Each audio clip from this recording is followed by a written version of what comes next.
శ్రోతలకు నమస్కారం. ఇప్పుడు నేను చందమామ నుంచి రాజుగారి సమస్య, అమాయకురాలు మట్టి సమస్య అనే 3 చక్కని కథలను చదివి వినిపించబోతున్నాను. ఇంకా కథలోకి వెళ్దాం. ముందుగా శ్రీ వంగూరి లక్ష్మీకృష్ణమూర్తి గారి రచన రాజుగారి సమస్య. పూర్వం రాచకొండ రాజ్యాన్ని రఘురామరాజు పాలించేవాడు. ఆయనకు తరచుగా విచిత్రమైన సమస్యలు కలుగుతూ ఉండేవి. ఆయన సభ చేస్తూ ఉన్నట్లుండి ఒక వింత అనుమానం బయటపెట్టి సభలోని వారిని సమాధానం అడిగేవాడు. ఆయన తెచ్చిన సమస్యకు సమాధానం చెప్పలేని వాళ్లను, సమాధానం లేదన్న వాళ్లను ఆయన ఏదో విధంగా శిక్షించేవాడు. ఒకనాడు సభలో రాజుగారు ఒక వింత అనుమానాన్ని బయటపెట్టాడు. అదేమిటంటే, ప్రపంచంలో ఎక్కడైనా నష్టం కలిగించని దొంగతనాలు, కష్టం కలిగించని మోసాలు జరుగుతాయా అని. దొంగతనం జరిగినప్పుడు ఎవరో ఒకరు నష్టపోకుండా ఉండటం ఎలా సాధ్యం? మోసం జరిగితే మోసపోయిన వాడు కష్టపడడా? అందుచేత సభలోని వాళ్ళంతా రాజుగారిది అర్థం లేని ప్రశ్న అనుకున్నారు. కానీ పైకి ఎవరూ ఆ మాట అనలేదు.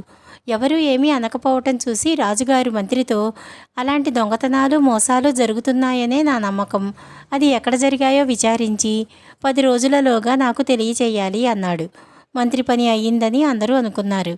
ఆయన మర్నాటి నుంచి సభకు రావటం మానేసి దివాణంలో జరిగేదంతా తన నౌకర్ల ద్వారా తెలుసుకుంటూ వచ్చాడు.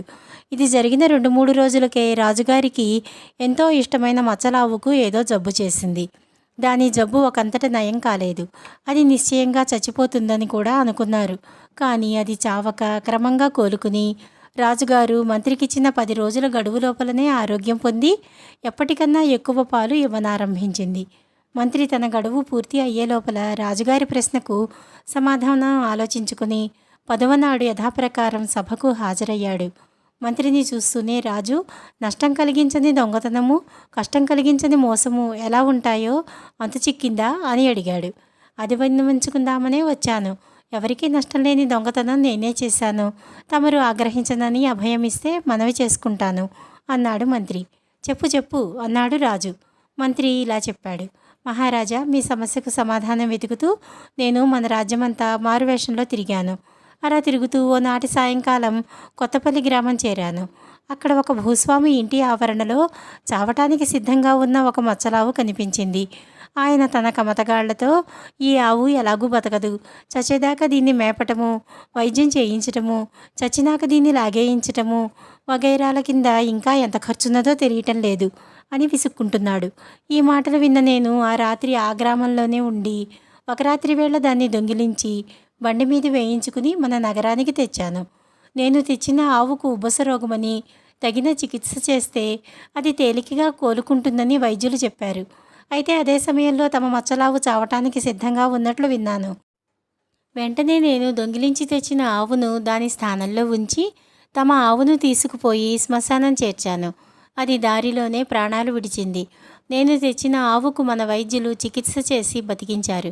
అది ఇప్పుడు చాలా ఆరోగ్యంగా ఉన్నదని, ఇంకా ఎక్కువ పాలిస్తున్నదని, మీరు వైద్యులకు మంచి బహుమానాలు కూడా ఇచ్చారని విన్నాను. కొత్తపల్లి భూస్వామి కూడా తన ఆవు పీడ విరగడైనందుకు, ఖర్చు తప్పినందుకు సంతోషించాడు. చూశారా, నేను 2 దొంగతనాలు చేసి ఇద్దరినీ సంతోషపెట్టాను. పైపెచ్చు ఒక ఆవు ప్రాణాలు కాపాడి పుణ్యం కూడా సంపాదించుకున్నాను. సభలో అందరూ మంత్రి మాటలకు బాగుంది బాగుంది అన్నారు. రాజు కూడా తృప్తిపడి, పోతే కష్టం లేని మోసం ఎలా ఉంటుందో కూడా తెలుసుకువచ్చావా అని మంత్రిని అడిగాడు. అది కూడా నేనే చేశాను మహారాజా అన్నాడు మంత్రి. నువ్వే మోసం చేశావా? ఎవరిని? ఎలా చేశావు? వాళ్లకు కష్టం ఎందుకు కలగలేదు అని రాజు వరుసగా ప్రశ్నలు కురిపించాడు. తమరినే మోసం చేశాను మహారాజా. నేను ఇంతకు మునుపు చెప్పినదంతా అబద్ధమే. నేను కొత్తపల్లి వెళ్ళనే లేదు. భూస్వామి, అతని మచ్చలావు, దాన్ని నేను దొంగిలించటము, మీ మచ్చలావు స్థానంలో దాన్ని ఉంచటము అన్నీ అబద్ధాలే. కోలుకున్నది తమ మచ్చలావే. అయినా నా అబద్ధాలు నమ్మి మీరు మోసపోయారు. కానీ అందువల్ల మీకేమీ కష్టం కలగలేదే అన్నాడు మంత్రి. రాజు తన మంత్రి తెలివితేటలను మెచ్చుకుని మంచి బహుమానాలు ఇచ్చి ఆదరించాడు. ఈ కథ ఇంతటితో సమాప్తం.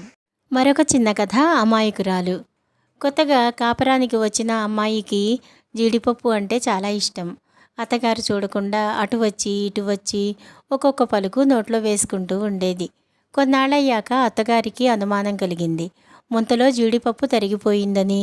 అనుమానించటానికి కోడలు తప్ప ఇంకెవరున్నారు? అత్త తన దొంగతనం పసిగట్టిందని కోడలు పిల్ల కనిపెట్టింది.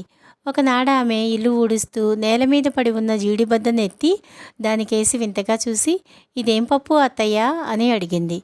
అయ్యో పాపం, ఆ పిచ్చి పిల్లకు జీడిపప్పు మొహమే తెలీదు, నేను దాన్ని అనుమానించాను అని అత్తగారు పశ్చాత్తాపపడింది. ఈ కథ ఇంతటితో సమాప్తం. మరొక చిన్న కథ, మట్టి సమస్య. ఒక గ్రామంలో ప్రజలు ఊరి బావి ఒకటి తవ్వించాలని తీర్మానించారు. బావి తవ్వటానికి గ్రామాధికారి అనుమతి ఇచ్చి మనుషులను, పర్యవేక్షకుడిని ఏర్పాటు చేశాడు. పర్యవేక్షకుడు పని ప్రారంభించబోతూ గ్రామాధికారి వద్దకు వచ్చి, బాబుగారు, బావి తవ్వగా వచ్చే మట్టిని ఎక్కడ పోయిద్దామంటారు అని అడిగాడు. గ్రామాధికారి కొంచెం ఆలోచించి, ఆ మట్టి పోయటానికి వేరే ఒక గుంట తవ్విద్దాం అన్నాడు. అప్పుడు ఆ గుంట మట్టి మళ్ళీ సమస్య అవుతుంది కదండి అన్నాడు పర్యవేక్షకుడు. ఆ మాత్రం తెలియదుటయ్యా, ఈ మట్టి ఆ మట్టి కూడా పట్టేటట్టుగా పెద్ద గుంట తవ్వించు అని గ్రామాధికారి విసుక్కున్నాడు. ఈ కథ ఇంతటితో సమాప్తం.